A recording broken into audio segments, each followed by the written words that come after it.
जेठा जी को तो बोल दूं, उसकी माँ आ रही है, उसको लेके आना है। ये कभी फोन नहीं उठाते, कहाँ पे रख देते हैं फोन, कुछ समझ नहीं आता। बोलो मेरी कोयल, क्या काम है? ये कोयल बोयल बोलना छोड़ो और मेरी बात सुनो तुम ध्यान से। क्या हुआ? मेरी कोयल सासणी से तीखी मिर्ची क्यों बन गई है? तुम्हारी माँ आ रही है ना, इसलिए मैं तीखी मिर्ची बन गई हूँ। तुम्हें तो पता है, तुम्हारी माँ हर बात पे मेरी खामियां ही निकालती रहती है। क्या माँ आ रही है? उसने तो मुझे नहीं बताया कि मैं आ रही हूँ। तुम्हें कहाँ कुछ बोलती है, मुझे ही सब कुछ कहती है। ओ अकेली आ रही है कि बाबूजी भी आ रहे हैं? ओ मुझे कुछ नहीं पता, उसने बोला मैं आ रही हूँ। वो अकेली आ रही है या कोई उसके साथ आ रहा है, मुझे कुछ नहीं पता। ठीक है, मैं लेके आऊँगा। और देखो, तुम ठीक से रहना, माँ के साथ झगड़ा मत करना। मैं तो ठीक से ही रहती हूँ, तुम्हारी माँ मेरे साथ झगड़ा करना चाहती है। ठीक है, मैं माँ को भी बोल दूंगा और तुम्हें भी बोल देता हूँ। मुझे घर पे कोई झगड़ा नहीं चाहिए। ठीक है, अभी फोन रखो, मुझे घर पे बहुत काम है।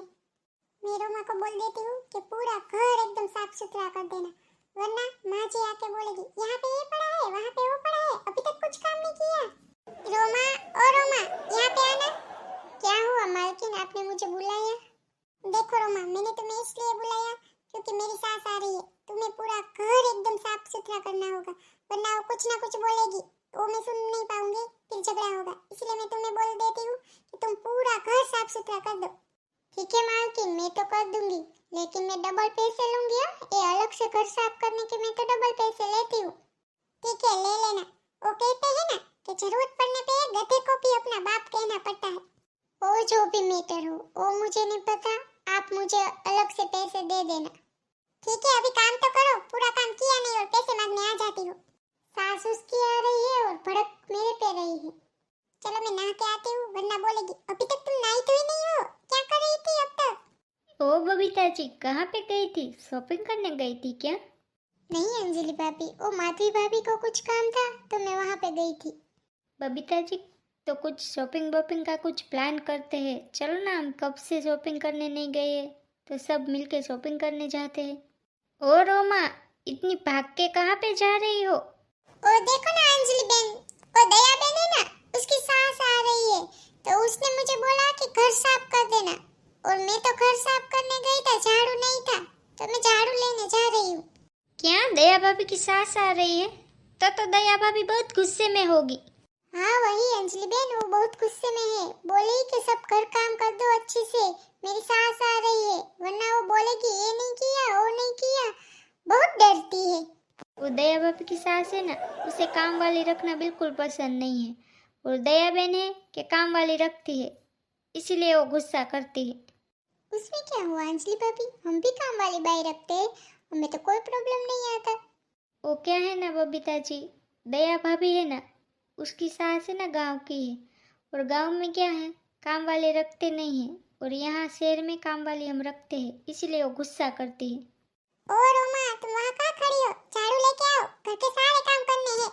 हाँ जा ही रही हो, आप चिल्ला क्यों रही हो इतना? देखो अंजलि बहन, आपकी सहेली को हर वक्त मुझ पे चिल्लाती रहती हो, मुझे लगता है यहाँ का काम छोड़ना पड़ेगा मुझे। ऐसी बात नहीं है रोमा, उसकी सास ही ऐसी है, इसीलिए दया बहन चिल्लाती रहती है। ठीक है, चलो मैं अभी झाड़ू लेने जा रही हूँ, आपको कुछ मंगवाना है आप दोनों को तो लेके आती हूँ। नहीं मुझे तो कुछ नहीं मंगवाना, अंजलि बहन को पूछ लो उसे मंगवाना हो तो। मुझे भी कुछ नहीं चाहिए, तुम जाओ अपना झाड़ू लेने। ठीक है चलो मैं चलती हूँ। मैं तो कहती हूँ ये दया भाभी जैसी सास किसी को ना दे, बहुत डेंजर है। हाँ बबीता जी, आपने देखी नहीं है ना उसकी सास? ओ मम्मा, तुम यहाँ पे क्या कर रही हो, मुझे खाना दो ना, मुझे बहुत भूख लगी है। ओ मोंटी, तुम्हें तो हर वक्त भूख लगती रहती है, कितना खाना ठूसूं मैं तेरे मुंह पे। ओ अंजलि जी, ऐसा कैसा कर रही हो आप, बढ़ता बच्चा है, उसे तो खाने की जरूरत होगी ना। ओ बबीता जी, आपको नहीं पता, ये बिल्कुल तारक पे गया है, खाने में एकदम चटोरा, घास फूस तो कुछ खाना ही नहीं है। मम्मा, तुमने एक ऐसा खाना बनाया है, करेले का जूस, ये सब, मुझे ये सब कुछ बिल्कुल पसंद नहीं है। जो भी बनाती हूँ चुपचाप खा लेने, मेरे पास टाइम नहीं होता है इतना सब कुछ बनाने का। ओ बबीता जी, इस छोटी बच्ची को भी आप करेले का जूस पिलाती हो, अय्यर भाई को तो आप ये सब कुछ खिलाती पिलाती हो, लेकिन इससे तो अच्छा खाना दो। इससे अच्छा खाना दूंगी ना तो ये मोटी हो जाएगी, मुझे इसे मोटी नहीं करना, मेरी तरह स्लिम रखना है। ठीक है, आप रखो इसे स्लिम, मैं तो मेरे बच्चे को अच्छे से खाना खिलाती हूँ। ठीक है, चलो हम बाद में मिलते हैं। चलो मोंटू, अच्छे से खाना खिला देती हूँ मैं तुम्हें। चलो तुम भी घर पे, तुम्हें भी करेले का जूस पिलाती हूँ। हेलो फ्रेंड, कैसे हो? बढ़िया हो ना? अच्छे से खाना वाना खाते रहो। आपको हमारी ये वीडियो पसंद आई तो प्लीज लाइक शेयर और सब्सक्राइब करना मत भूलना, और वीडियो देखना भी